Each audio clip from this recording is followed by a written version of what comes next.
관계 중심 전도의 삶은 우리가 반드시 살아야 할 우리 신앙의 핵심적인 부분입니다.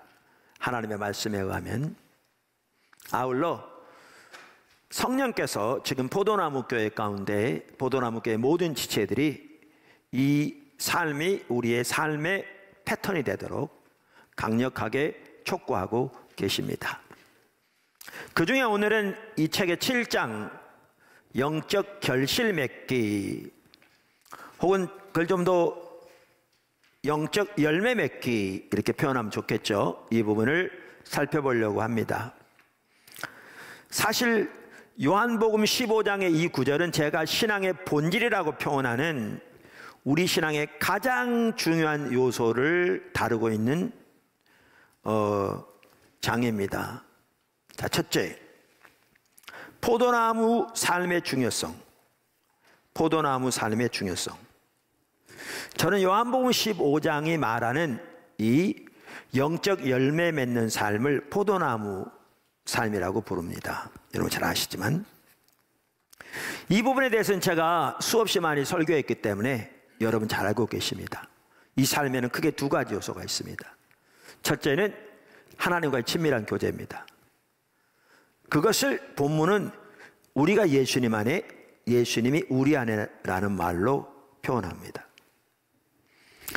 우리가 여러 번 살펴보았듯이 예수님이 먼저 이 삶을 사셨습니다. 요한복음 10장 37절에서 예수님은 이렇게 말씀하십니다. 만일 내가 내 아버지의 일을 행하지 아니하거든 나를 믿지 말려니와 내가 행하거든 나를 믿지 아니할지라도 그 일은 믿으라. 그러면 너희가 아버지께서 내 안에 계시고 내가 아버지 안에 있음을 깨달아 알리라 하시니. 그러니까 예수님이 아버지 안에, 아버지가 예수님 안에 사셨다 이렇게 말씀하고 계시죠. 근데 요한복음, 요한일서 동일한 저자에 의해서 쓰여졌습니다. 성령의 감동으로. 여기에 보면 예수님이 아버지 안에, 아버지가 예수님 안에, 혹은 우리가 하나님 안에, 하나님이 우리 안에, 이 표현은 하나님과의 친밀한 교제를 의미하는 것을 명확하게 알 수 있습니다. 그러니까 예수님이 먼저 이 삶을 사셨고 거기에서 예수님이 행하시는 모든 사역이 나온 것을 말씀하고 있죠. 자, 이 포도나무 삶의 중요성, 이게 우리가 살아야 할 영적 열매 맺는 삶인데, 다른 말로 포도나무의 삶인데, 이 본문을 보아도 이 삶이 얼마나 중요한가를 우리에게 말해주고 있습니다. 우선 하나는 이 삶이 하나님께서 우리를 택하신 목적입니다. 16절에 나오죠. 오늘 본문, 너희가 나를 택한 것이 아니요 내가 너희를 택하여 세웠나니 이는 너희로 가서 열매 맺게 하고. 또 이 삶을 우리가 살 때 하나님께서 영광을 받으십니다. 8절, 너희가 열매를 많이 맺으면 내 아버지께서 영광을 받으실 것이요. 또 이 삶을 살 때 우리가 예수님의 제자의 삶을 사는 것입니다. 너희는 내 제자가 되리라. 둘째, 큰 둘째입니다. 영적 열매는 무엇을 의미하는가? 영적 열매가 뭔지를 더 알아야 한편으로는 우리가 영적 열매를 맺는 데 또 도움이 되겠죠. 열매는 한마디로 말하면 예수님이 우리를 통해 나타나시는 것을 말합니다. 예수님이 우리를 통해서 나타나시는 것을 말합니다. 쉽게 생각하면 됩니다. 사과나무에 무슨 열매 맺히죠? 사과나무.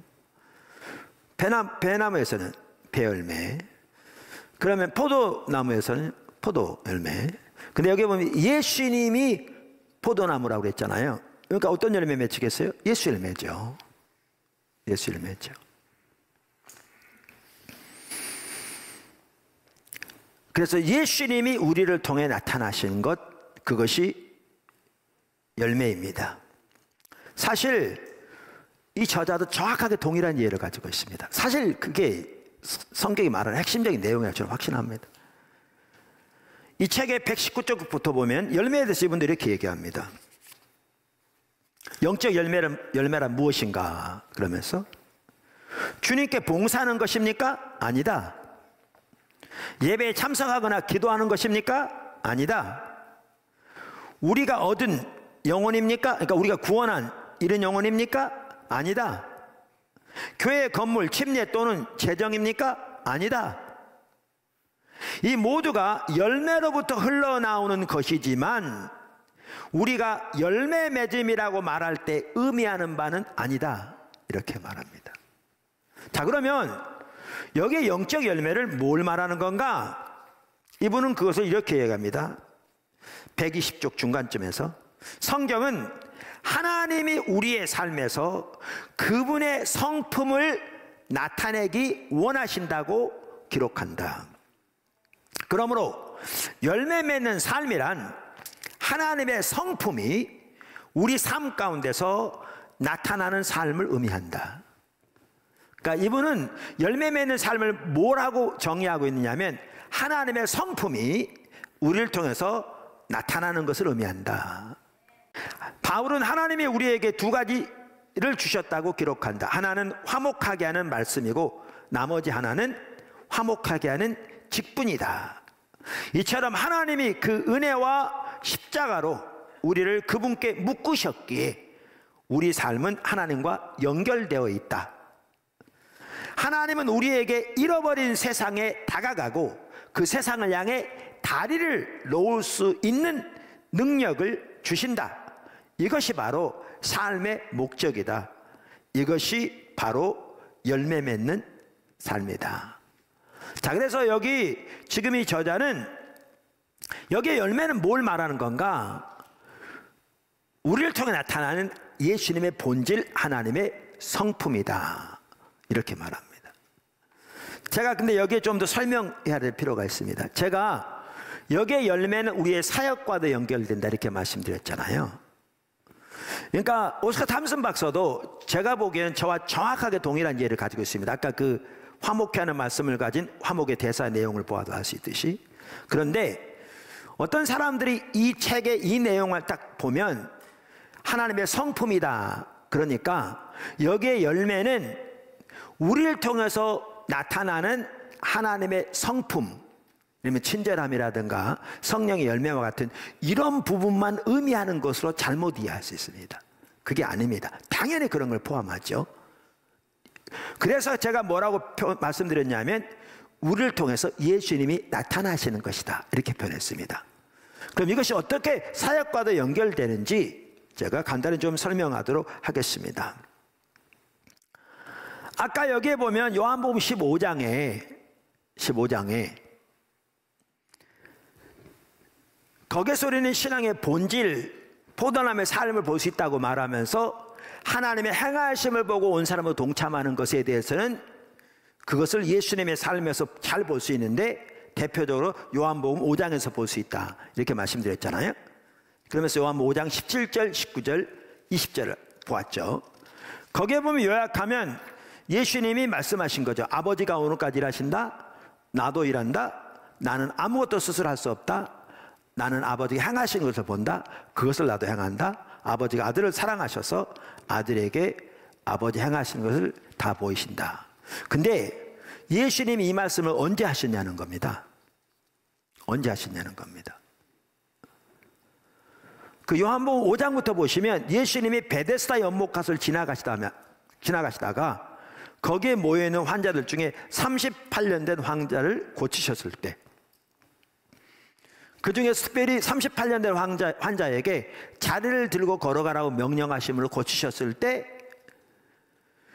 종교 지도자들이 이것을 보고 안식일에 병을 고쳤다고, 거기다 특별히 안식일에 그 당시 이해로 금해져 있는 물건을 들고 이쪽에서 이쪽으로 옮기도록, 즉 일을 하도록 사람을 시켰다고, 그래서 안식일을 범했다고 해서 예수님을 대적할 때 예수님이 그에 대한 답변을 하신 말씀이거든요.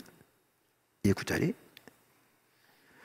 그러니까 이 구절을 보면 예수님이 38년 된 병자를 고치신 것도, 그리고 그에게 자리를 들고 걸어가라고 명령해서 고치신 것도 예수님이 임의로 하신 게 아니고, 왜냐하면 예수님이 말씀하시기를 나는 스스로 아무것도 할 수 없다 이렇게 말씀하셨거든요.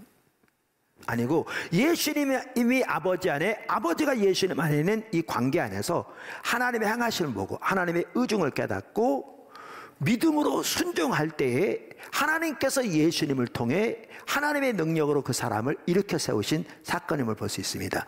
그래서 이 경우에는 그 사람의 치유가 열매입니다. 열매이죠. 포도나무의 삶을 통해 하나님께서 예수님을 통해 나타나신 것이죠. 하나님의 긍휼이, 하나님의 사랑이, 하나님의 자비가, 하나님의 능력이 그 사람을 회복시키고 온전케 하시기를 원하신 하나님의 열망이 나타나신 거죠. 이게 열매죠. 이게 열매죠. 근데 여기에 기억해야 할 중요한 한 가지가 있습니다. 그게 뭐냐면 열매는 우리가 맺을 수 있는 게 아니라는 겁니다. 열매는 우리가 맺을 수 있는 것이 아닙니다. 우리 스스로 할 수 있는 것이 아닙니다. 예수님께서도 자신도 나는 스스로 아무것도 할 수 없다라고 반복적으로 말씀하고 계시고, 요한복음에 보면 우리에게도 너희가 나를 떠나서는 아무것도 스스로 할 수 없다. 아무것도. 할 수 있는 게 단 하나가 없다 그 말입니다. 아무것도 할 수 없다. 이 얘기는 열매를 우리가 스스로 할 수 없습니다. 아까 말한 대로 치유도, 구원도, 화목케 하는 것도, 깨어진 과정을 회복시키는 것도, 깨어지려고 하는 과정을 화목케 하는 것도, 낙심한 자를 근본적으로 위로하는 것도, 그 어느 것도 우리가 할 수 없습니다.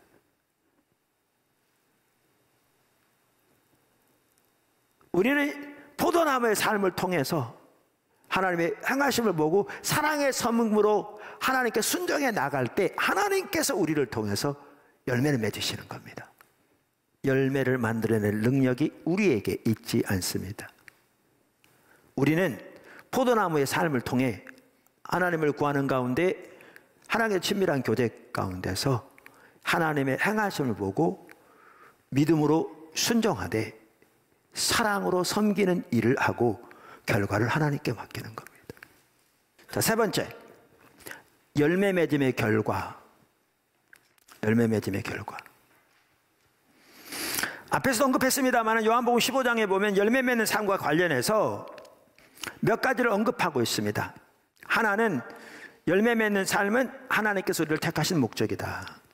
또 하나는 이 삶을 우리가 살 때 하나님께서 영광을 받으신다. 그리고 우리가 예수님의 제자의 삶을 사는 것이다. 또 하나는 이 삶을 살 때 우리의 기도가 응답된다.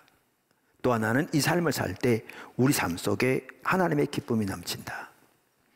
그런데 탐슨 박사도 이러한 성경의 기초에서 열매 맺는 삶을 살 때 우리 삶 속에 나타나는 결과를 세 가지로 말하고 있습니다.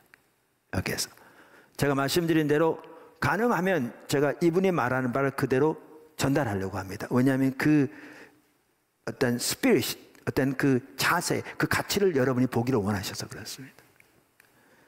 자, 그러면 그 세 가지를 살펴보려고 합니다. 첫째,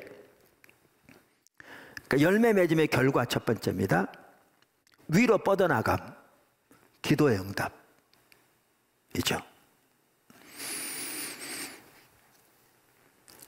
이렇게 말합니다. 그 부분에 대해서.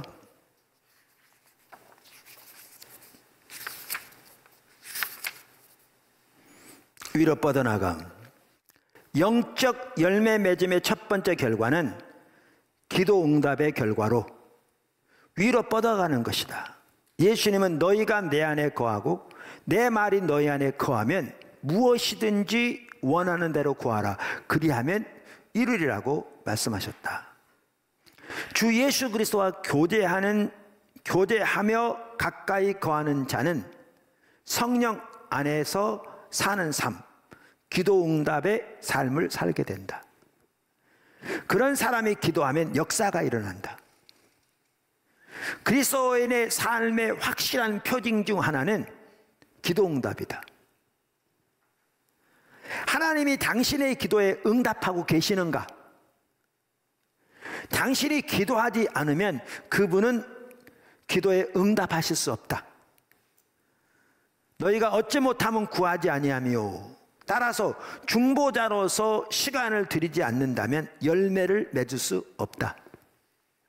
전도와 예수님을 위한 삶에서 가장 치열한 전투가 벌어지는 점이 바로 기도다. 결국 내 모든 것이 아버지께 달렸음을 깨닫기에 나는 아버지께 나아가 아버지와 시간을 보내며 아버지께 이야기한다. 그러면 아버지의 생명이 내 삶 속에서 내 삶을 통해 계시하신다. 아버지 성령이 내 삶 속에서 내 삶을 통해 계시하신다. 믿는 자는 반드시 하나님과 수다를 아주 잘 떠는 사람이 되어야 한다. 당신은 기도의 사람인가? 당신의 삶 속에서 그리스도의 생명의 열매를 맺기 위해 기도를 주요 전략으로 삼고 있는가? 그렇지 않다면 주님께 몸을 돌려 그리하면 이루리라는 기도 응답을 경험할 때까지 기도하라. 예, 포도나무의 삶을 사는 결과 중에 하나가 뭐냐? 기도 응답입니다. 기도 응답이 있기 위해서 한 핵심은 구하는 것입니다. 기도하는 것입니다. 특별히 기도하는데 하나님의 얼굴을 구하여서야 합니다. 늘 말씀드린 대로. 그리고 하나님의 뜻과 의중을 발견하고 그 뜻이 이루어지도록 간구하는 기도가 매우 중요한 기도입니다. 그리고 그 기도에 대한 놀라운 응답을 경험하시게 될 겁니다. 아까도 말씀드렸습니다만 수많은 통로를 통해서 주님을 찾고 구할 수 있는 기회들을 포도나무 교회를 마련하고 있습니다. 그렇게 하면서 수많은 성도들이, 특별히 외부 성도들까지도 지금 꽤 여러 나라에서 함께 하면서 정말 놀라운 하나님의 기도 응답과 은혜들이 그분들의 삶 속에 부어지고 있습니다. 우리가 안방에 살면서 함께 하지 못한다면 심각한 문제입니다. 두 번째 결과, 내적 기쁨입니다. 내적 기쁨. 이 책 126쪽부터 이렇게 얘기합니다. 125쪽, 영적 열매 맺음의 두 번째 결과는 내적 기쁨이다. 126쪽 중간쯤, 외적인 환경에서 얻는 기쁨이 아니다. 오히려 외적인 환경은 끔찍할 수도 있다. 우연히 당신을 행복하게 해줄 거라 기대하지 마라. 그런 기대를 가지면 좋은 일이 일어날 때는 행복하지만 좋은 일이 일어나지 않을 때는 행복할 수 없다. 그런 삶에서는 절대 평온함을 기대할 수 없다. 하나님이 당신에게 뜻하신 기쁨을 결코 경험할 수 없다. 기쁨은 평강과 희락을 주는 하나님과의 내적인 관계에서 비롯된다. 때문에 외적인 환경이 어떠하든지 영향을 받지 않는다. 당신에게는 내적 기쁨이 있는가? 영적인 열매를 맺으면 내적 기쁨을 누리게 된다. 기쁨은 관계에서 온다. 예수 그리스도와의 관계, 교제에서 온다. 세상에서 가장 중요한 단어가 관계임을 잊지 말라. 예수 그리스도와의 관계가 우리에게 기쁨을 준다. 또한 그 관계는 다른 이들과 우리의 관계를 결정한다. 그러니까 요한복음 15장에 말한 대로 이 포도나무의 삶을 살면 우리의 삶에 기쁨이 넘칩니다. 하나님과의 관계에서는 진정한 기쁨입니다.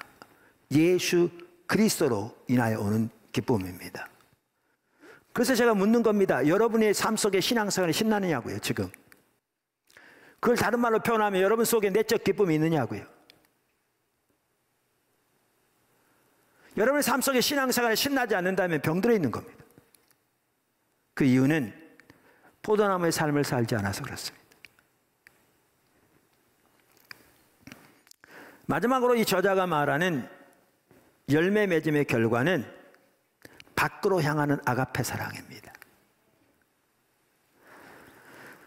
아까 제가 그 얘기 하려다 지금 그랬는데, 본문에서도 열매 맺는 삶을 말하면서 사랑의 중요성을 말했잖아요.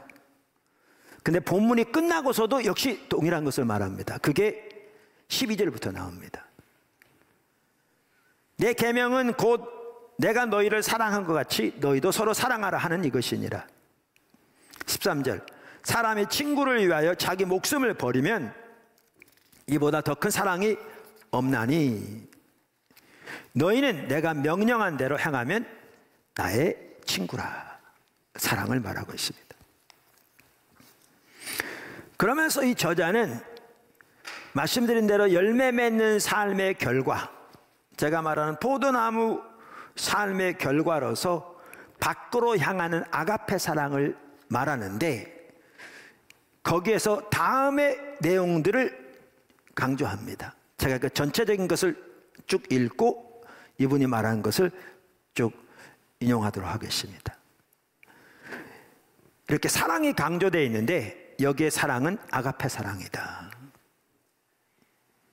그런 사랑은 우리 자원으로 할 수 없다.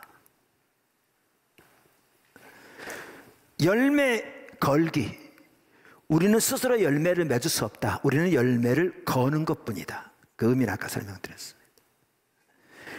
이 사랑은 의지이다. 감정이 아니다. 우리의 관계의 동심원 안에 있는 사람부터 사랑하라. 하나님이 내 삶의 관계 안에 보내신 사람을 사랑하기를 결단하라. 이게 지금 여기서 말하는 핵심적인 내용입니다. 열매 맺는 삶, 그게 우리 존재의 이유입니다. 포도나무의 삶, 다른 말로 하나님을 택하신 목적입니다. 이 삶을 살 때 하나님 영광 받으시고 하나님 뜻이 이루어지고 하나님 나라가 이 땅에 임합니다. 말씀드린 대로 포도나무께의 지체들만이라도 이 삶을 다 산다면 어마어마한 일이 일어날 겁니다.